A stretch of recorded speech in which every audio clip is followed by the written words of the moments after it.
Hello guys! Hello Capricorn! Welcome dito sa aking channel Capricorn. Alamin natin kung anong messages, vibration, gabay energy para sa lahat. By general reading, so pwede kang makaresonate. Gamitin mo ang iyong intuition sa panunood. Okay. Capricorn, adventure, and growth. Okay, adventure and growth. Okay.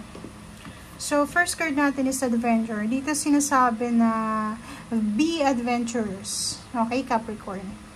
Nakikita ko sa'yo dito, kakasimula pa lang ng taong 2025. Pagsapit pa lang ng January 1. Nakikita ko sa'yo dito, meron ka ng sinusulat sa yung manifestation board or manifestation notebook ng mga travel plans mo, mga countries, European countries, or Asian countries, or kung ano man to na bansa na gusto mong puntahan. Nakikita ko sa'yo dito na talagang buo yung loob mo eh. You're motivated, Capricorn. Motivated, you're secured na kung ano talaga yung gusto mo sa buhay.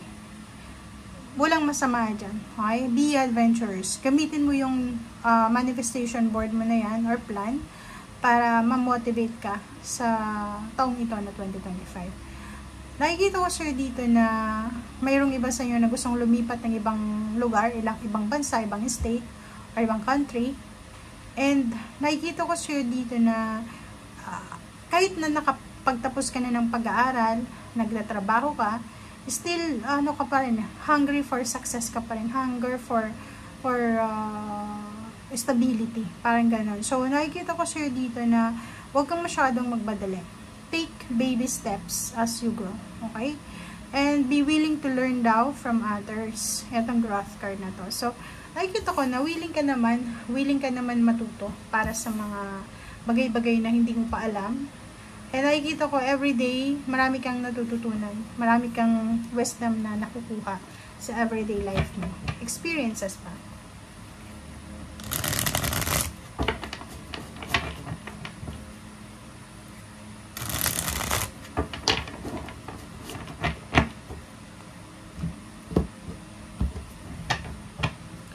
Okay, Taurus, Four of Pentacles. So, nakikita ko sir dito na ngayong January, siguro, may iba sa inyo nagpaplanong mag-ipon ng pera para sa kanilang travel plans, dream travel, parang ganon.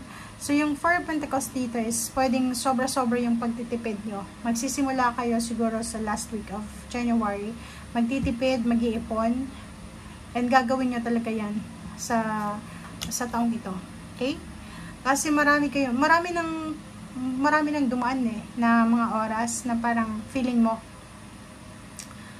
kailangan ko mag-ipon, ganyan ganito, but in the end, hindi ka nakapag-ipon. So, yung mga hindi natuloy na pag-ipon nyo, yung mga hindi natuloy na plano ng travel, or pwedeng mga purchases, mga gusto nyo bilhin, ay posibleng yun yung magiging motivation nyo para makapag-ipon kayo. Oy, Magician. Diba? So, nandito yung magic. Okay? Magic is here. Make a wish. Okay? So, pagkakataan mo na to, Capricorn, para makapag-wish. Hindi masama yung mag-wish ha. Libre lang tayo mangarap. And dun sa mga hardworking na Capricorn, kahit mangarap kayo ng mangarap, talagang deserve nyo yung mangarap. Kasi napakasipag mo. Diba? Kasi yung pangarap natin, kung walang action, hindi yung mangyayari. Unless na talagang sobrang swerte ka. Okay? Okay. So, nakikita ko sir dito na yung magic na papasok sa iyo is galing doon sa mga pinoprocrastinate mo. So, either business or work. Siguro nahihirapan ka sa mga decision making mo tungkol sa iyong career. Hindi mo alam kung ano ba yung gagawin mo. Magre-renew ka ba ng contract? Ano ba yung gagawin mo? Sisimulan mo ba tong business na to kahit hindi mo alam, parang ganito. So, yung Nine of Swords, dyan ka magsisimula. May mga times sa buhay mo na 2024, months ng 2024, na hindi ka makatulog, insomniatic ka, kasi hindi mo alam kung ano yung decision na gagawin mo. Yung parang confused ka. And, starting this January 2025, nakikita ko sa'yo dito na makikita mo, marirealize mo na kung ano yung pinaka-importanteng bigyan mo ng focus sa ngayon.